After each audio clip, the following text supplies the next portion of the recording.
I am Sue Kreitzman. I'm an artist, but I am an accidental artist. For many, many years, I was a food writer. I cooked on television. I wrote 27 cookbooks. That's quite enough. Before that, I was a school teacher. Before that, I was an oboe player. But the menopause did something to me. It was completely unexpected. It was accidental.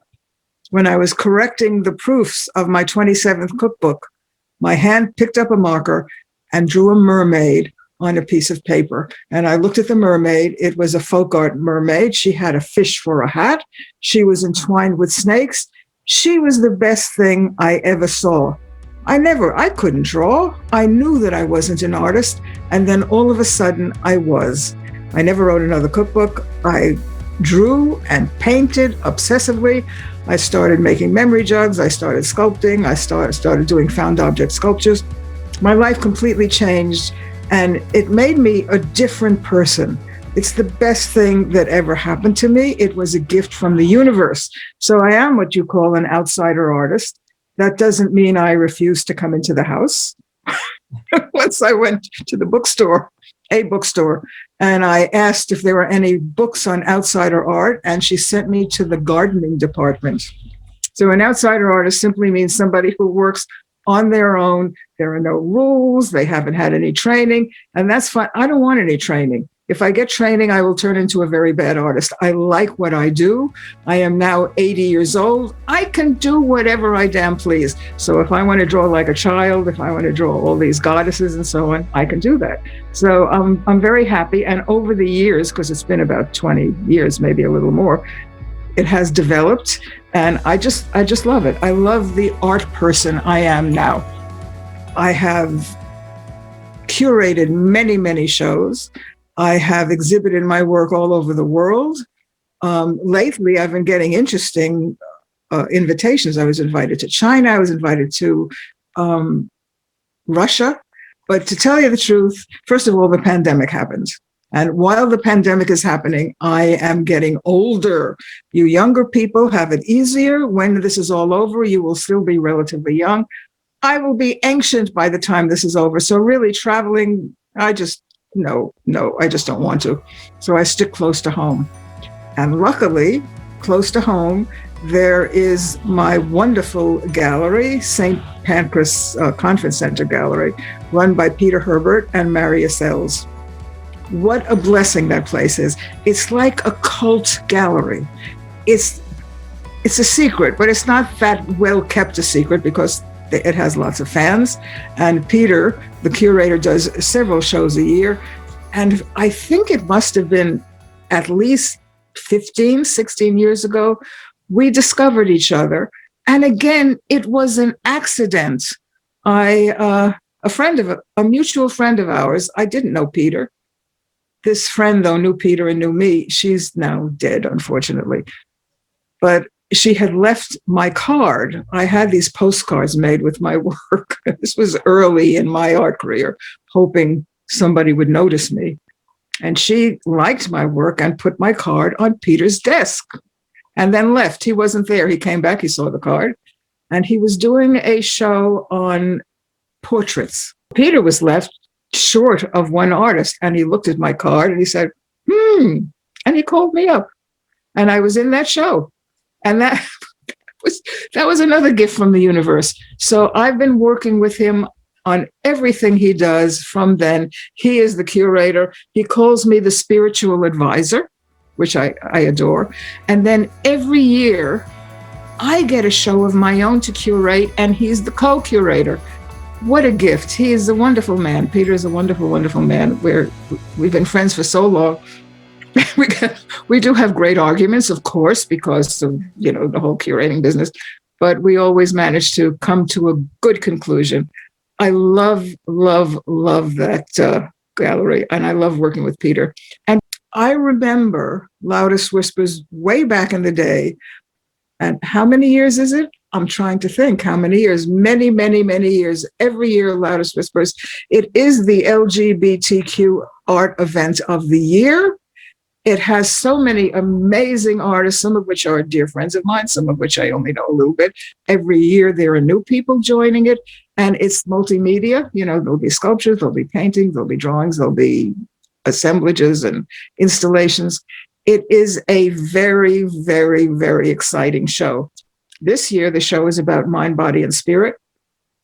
And it's virtual because, pandemic. And it's almost a year since we had our first quarantine. Now there is a virtual gallery. And if you go to the Arts Project website, or their Facebook page or their Instagram page, you will see how to hook up. I'm still finding it a little difficult to find out how to walk around that damn gallery. And if you want to start collecting art, that's a good place to start. Because I admit that I am very, very peculiar. And people say I'm eccentric. I don't think I'm eccentric. I think eccentric is kind of pretentious to be eccentric. I don't put on airs. I don't pretend to be. I am what I am. And you take me or you leave me. I don't care. And from my point of view, art is life and life is art. In my art, there is no separation. I've been absolutely obsessed with what I call Neckshrines. I make they're shrines. They're Neckshrines. And you have to be not only a courageous person to wear one because they're very over the top. You have to be strong. You have to have a strong neck. I will wear anything around my neck. Now, this one is a shrine to A, diversity, and B, Native America. And it's not a real Native American squash blossom. It is a replica because I wouldn't want to attach a real one to anything. And these are from Tibet, these hands. And the base is a Kenyan, a Maasai beaded collar.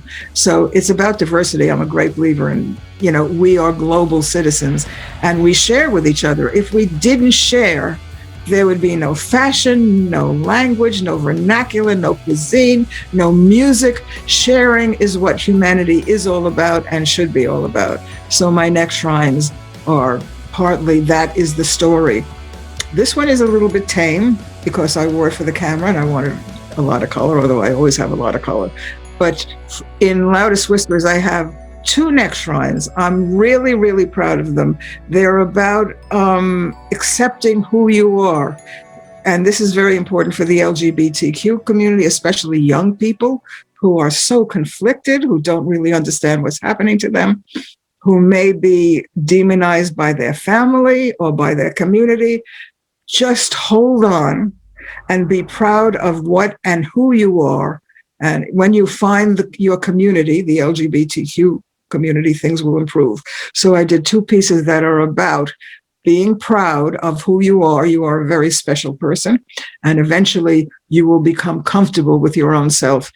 I don't even know if it's wearable because it is rather big, but I'm very proud of them. So those 2 are in the gallery. And I did 2 kind of playful ones. We gotta love Barbie.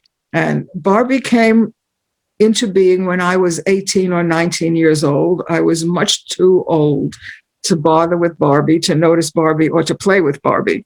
But now that I'm 81, I can have all the Barbies I want. And you find them in charity shops and, old and dilapidated poor Barbies. And I take them, I paint them, I glue things on them, I make them fantastic. In other words, just like I had a new life at menopause, Barbie is having a new life at menopause. We can reinvent her. She's reinventing herself. So I made 2 memory jugs. I call them memory jugs. And one of them is Sapphic Barbie, because Peter always says to me at the beginning of each LGBTQ exhibition, Loudest Whispers, please make something sapphic for me. I love that. And every year I come up with something. This year I came up with Sapphic Barbie. She has lots of classical bits on her. She's very majestic and she's very beautiful. The other one is more playful. It has the same Barbie, because I had 2 of those, and there are cowboys and Indians, but mostly cowboys all over her. Really elegant, fantastic cowboys. And the name of this one is Barbie Loves the Cowboys, but all the cowboys are gay. I love that piece. And there was no way I would sell any of them. They come back to me. My flat in London is an art flat, and it just becomes part of the installation. But thank you, Loudest Whispers, for displaying them. I hope you go online and have a look at them, but they're mine.